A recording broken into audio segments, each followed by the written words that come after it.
Well, listen, guys. Today we're here for a video I never thought I'd make.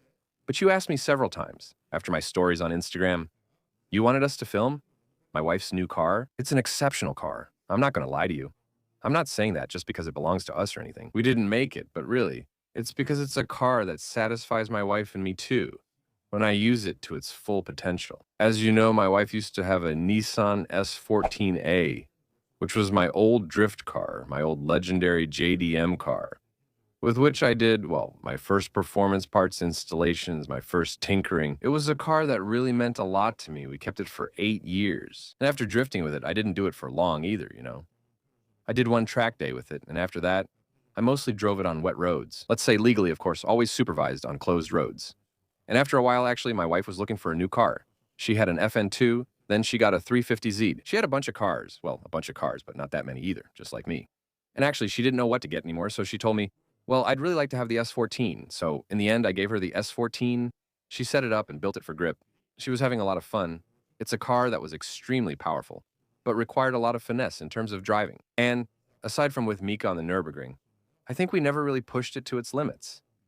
In grip, you really needed a very high level to drive fast, let's say, with that car. And actually, my wife wasn't into drifting at all. She was really into grip, so she needed a car. Really versatile grip.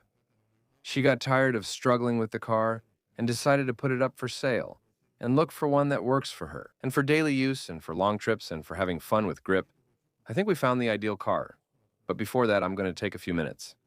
As you know, I'm working on my Toyota Chaser. You told me not to hesitate with sponsors in my videos, and I really appreciate it.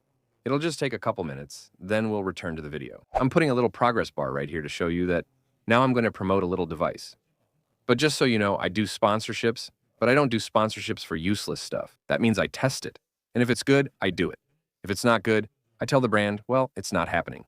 And here, maybe we've got something cool. We're going to test it. It's a brand that contacted me. I love connected devices. They excite me.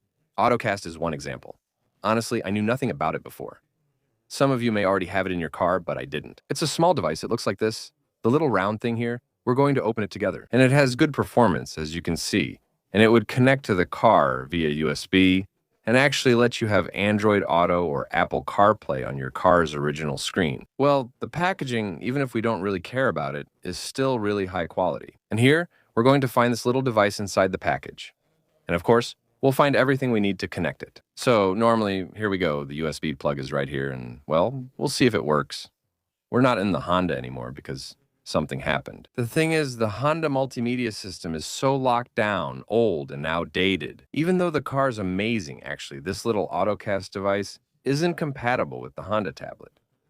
I just sent them a message and they told me no, unfortunately. Actually, Honda put an Android tablet in their car, and it's not designed to work on Android tablets. It's clearly, as you'll see later in the video, it's clearly an Android tablet. It doesn't work there. We're in the Cayenne now, but here, where I installed this multimedia screen, it does.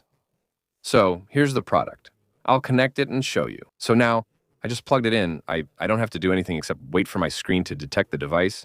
There it is. It detected it. It's starting up. And indeed, so there you go. I have the AutoCast starting up on the screen. So we're going to accept. And now, indeed, we end up with a multimedia screen that's much more complete than the original one in this display.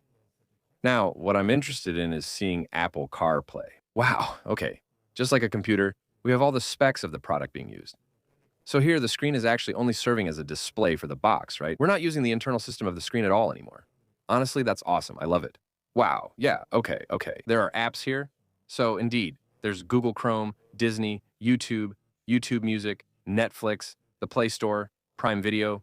Yeah, there are a lot of apps. So it adds apps your car doesn't have by default, right? Like a Peugeot 2008 probably doesn't have Netflix.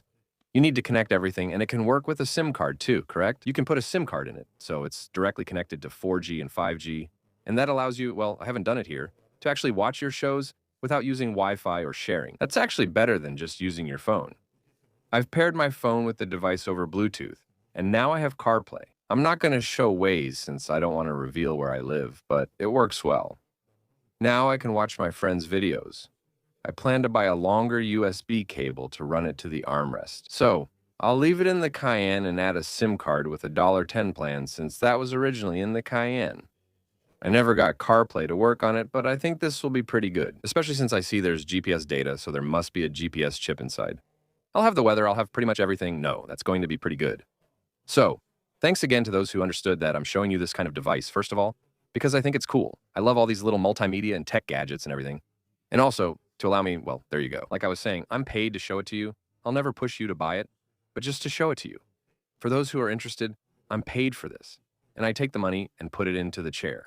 Now, let's move on to the Civic video. So here's the car, like I was telling you, that we bought for Jen. I didn't put it here to make fun of this model.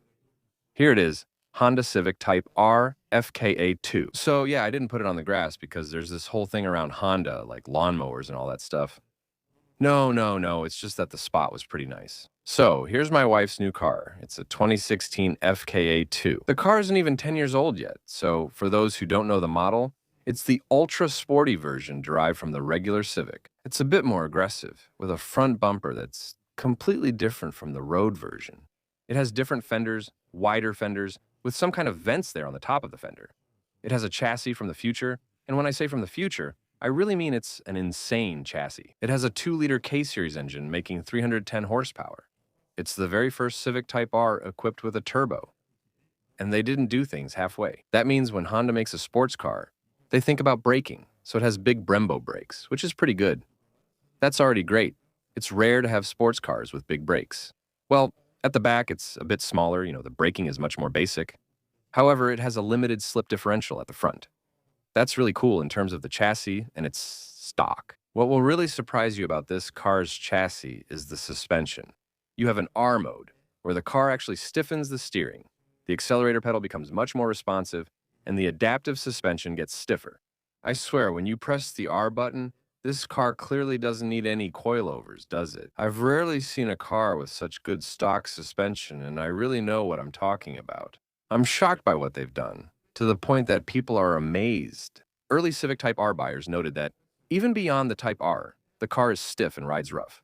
But reminded, you're buying a Civic Type R, Jackie. You're not buying the 1.4-liter Civic CDTI just to go get bread. You're buying a car to have some fun. So, obviously, when you drive it every day, you have to expect it to be a bit rough. But on the other hand, when you drive it in a sporty way, yeah, it's effective. The limited slip differential locks up, it brakes well, the steering is incredibly precise. And as for the rear, there are some features that might not appeal to everyone. It has a huge spoiler, let's be honest. But it does look impressive, right? A bit angular along the side, a big black spoiler on top. It's futuristic, it's manga, it's Japanese, but it matches the style of the car. It also has a huge diffuser with 4 exhaust pipes, though we didn't put an aftermarket exhaust on it.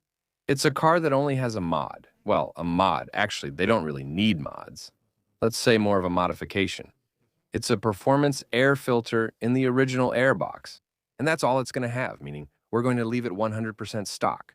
Because now, we go by the idea that if the Honda engineers develop this car with these suspensions, this exhaust system, this intake system, aside from the filter, so we won't put an open cone air filter, we'll always keep the original intake system, just a slightly less restrictive filter. It's that they created the perfect setup for a balanced car. So regular guys in France like us aren't the ones saying, let's change the rims, add spacers or spoilers. No way. The car's alignment, the chassis of the car was designed around its original specs, so we won't touch it. And the exhaust is the same. It's more than enough. I think we're getting older, and now we don't want cars that make a lot of noise anymore. Even me, with the Chaser, I'm starting to regret my Titan exhaust, just to tell you, so we won't touch it. And honestly, given how extravagant the car already is, there's not much to change. It's already extremely good. This car, here's what the profile looks like. So, I like to say, just to annoy my wife, that her car is an old fur Ferrari.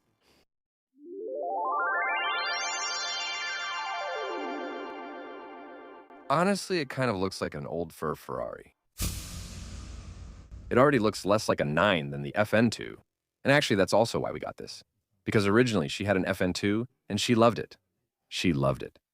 It's really an amazing car, by the way. Naturally aspirated, really. A very, very good car. Often overlooked. Personally, I love it. And that's why it made sense then to go for an FKA2, which seems to me today, well, the best choice we could make. I'll show you the engine bay, then the interior, and finally, we'll take it for a drive. That's the control you never use on a Honda, and surprisingly, it doesn't burn oil. So here's the engine bay. It's very compact, but actually, it's mostly a lot of plastic. It's really, really compact. But at the same time, You don't really have to get your hands in there too much. So here's the Cavan, the little 2-liter VTEC turbo. It's always cool. After that, I don't have much else to show since it's completely stock. Here is the big-ass turbo. It's pretty large. You've already seen it. It's a 5-door. But I'll show you something that made me laugh. Look at the front. The front, you've got Alcantara. It's really well finished. See, the seats are gorgeous in my opinion, I'd say. They're really, really, really nice. There's fabric. There's Alcantara. There are several colors here. There are kinds of harness slots and everything. It's really beautiful. The seats are gorgeous. We even have Alcantara here. But on the other hand, what's funny is this. On my FKA 8, and it's the same on the FKA 8. When you move to the back, it's a completely different atmosphere. The Alcantara has disappeared in favor of a kind of very low-end fabric. And in the back, don't expect to have an Alcantara bench seat. It's a cheap fabric, not like in a basic Civic, but it's just fabric, that's it. It's in the back, actually. We don't care. What matters is the front. They still kept the red seatbelts in the back, which is cool, but the rest is not sporty at all. Yeah, except maybe for the red stitching, but that's about it. Otherwise, the ride in the back is fine. It's actually pretty good. Look at the backrest of the seats in the back, too. It's pretty nice. I'll show you the trunk since some people like to see them. Hopefully, there's nothing weird inside. No, it's fine. The trunk, there you go. It's big. You can fold down the seats. You can do the same. Weight saving. It's plastic. Yeah, the trunk is made of plastic. It's pretty funny. Now we're getting in the car, and it's a different vibe. The red steering wheel is also a matter of taste. You either like it or you don't. The little Type R button here, which will transform the car, the Honda-specific start button. And here, on the other hand, we're going to find something really cool, the gear lever, with the little plate as always. I don't know if you can see it, but there it is. With the car's number, they're all numbered. Actually, the gear shift, that's unreal, so I'm going to press the clutch.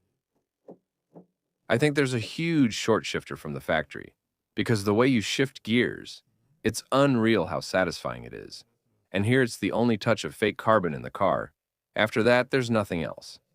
The little animation at startup, you press the button, and there you go. Here and here, same thing. So here you have the speedometer, and here the computer. Let's say with all the information you'll see, there's a lot of connectivity, gauges, information, and everything. It's pretty cool, but there are also quite a few things that are completely useless. I'm going to start it up. It starts right away, obviously. It's a Honda. Yes, the engine. Move. Thank you. So there you go. We'll get to that now. That's a disaster, though. Actually, they didn't bother. I see all the touch controls on the screen. I see them, too. It's not the camera that's making them appear. That means I see exactly what you see. And actually, it's nothing more than a kind of Android tablet that was probably already 5 years outdated when they installed it. And honestly, there you go. You don't buy a Honda for its infotainment system, that's for sure. It's clearly a disaster to use. I find it unbearable. But hey, it's there, it plays music, so let's move on, because honestly, it's a disaster. And here, we find the little gauge that interests me. This isn't the menu we use most while driving. So on the left, you have a G-force indicator that's not really very useful. And on the right dial, on the left side, you have a brake pressure indicator. Same thing, I don't really know if it's that useful. And on the right, it's a throttle opening indicator. But like I said, this isn't the menu we use the most. For us, it's this one. So here on the left, turbo pressure. On the right, water temperature. And here on the left, oil pressure, and on the right, oil temperature. And that's actually pretty important. It's super important because at least you know when you can start driving hard with your car. Because a lot of people actually rely on the water temperature. Here it's at 71, so it's soon going to reach 80, 90 people say, yeah, it's good, I can drive. But your oil is still at 60 degrees, so we really wait until the oil is around 80 degrees. To start a little bit, around 70, 80 to pick up the pace. So that's pretty cool. It's stock, it comes with the car, and it avoids having to add a bunch of gauges. It's the Honda Touch technology and all, pretty nice. The car too, I'll let you know about it when I find out where it is. I think if I remember correctly, she paid around 26,000 euros.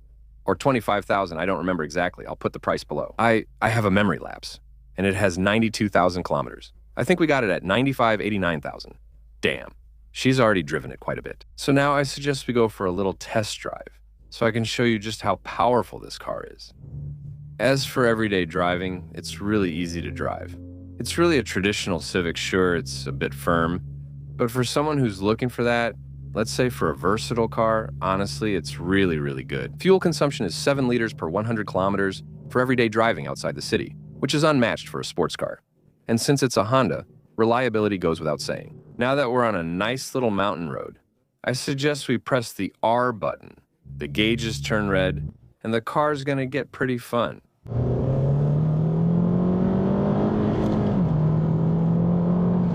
Right away, you know what you're dealing with.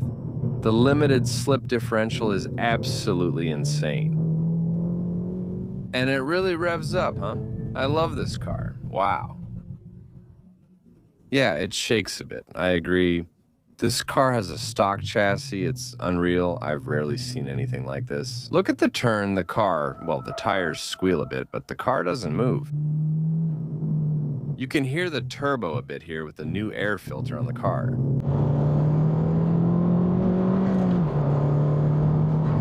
This car is incredible. It stays planted. It's powerful. It gives you confidence. Everything works perfectly. The gear lever fits your hand. The steering wheel is small. The suspension is ideal. The engine responds well. And the limited slip differential works just right. Honestly, it's flawless. I've had sporty front-wheel drives and I've driven a lot of them, but this one, look, it just picks up. And on top of that, the road here is all messed up. This gear shift, you've got braking, there's nothing to complain about. Honda, they've really done something here. So, people complain a little bit about the rear end of the FKA2 compared to the FKA8 because it tends to move around. It's not the same rear ends, they improved the rear end on the FKA8 compared to the FKA2, which makes it even more aggressive in terms of grip. Personally, I prefer this one because it tightens up a bit at the rear, and that lets you position it in the corners and really have fun with it. And what's nice, actually, is that you can have just as much fun. You have a blast as soon as you see a little stretch with some nice curves and everything. And right after, you go back to your everyday driving style. She wanted a versatile, reliable car, and that's what it was. Reliable, really reliable. I think Honda is really the best thing she could buy. It doesn't overheat. 94 degrees for water, 107 for oil. We're good. We're at half for the oil. It's perfect. No, really, it's a cool car, and it doesn't use much fuel to begin with. After leaving the Nissan, she still wanted to do something crazy. I'll switch it back to normal mode. She wanted to buy herself an S-Class 500ing. I didn't get it. A W221, actually. It was exactly a 550 Lorenzer. I never really understood the hype. But anyway, we went to test drive one. I think she quickly realized it wasn't for her. But what's with all these people? Are all the tourists here? So I'm really glad that in the end she bought that. Because I'm not really into grip driving. But once in a while, like once every 2 months or so. I like to have a little kernel. And I have to admit, I'm glad she has that. At least this way, it saves me from buying a powerful front-wheel drive car just for grip driving. So, that's it for Jen's new car. By the way, I'll put her Insta at the bottom of the screen. If you want to see what she does with the car, don't expect any mods. As I said, the car will stay stock.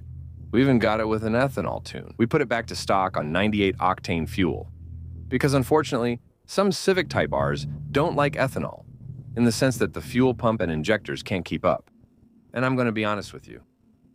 I can understand that people remap these cars, modify them or whatever to get 400, 450 horsepower.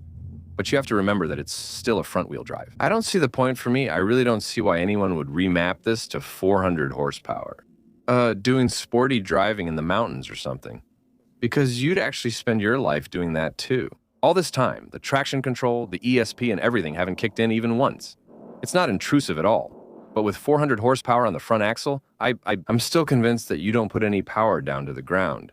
And that you actually spend your life triggering the assists. That's why we chose to leave it at 310 horsepower, which is more than enough for a front-wheel drive.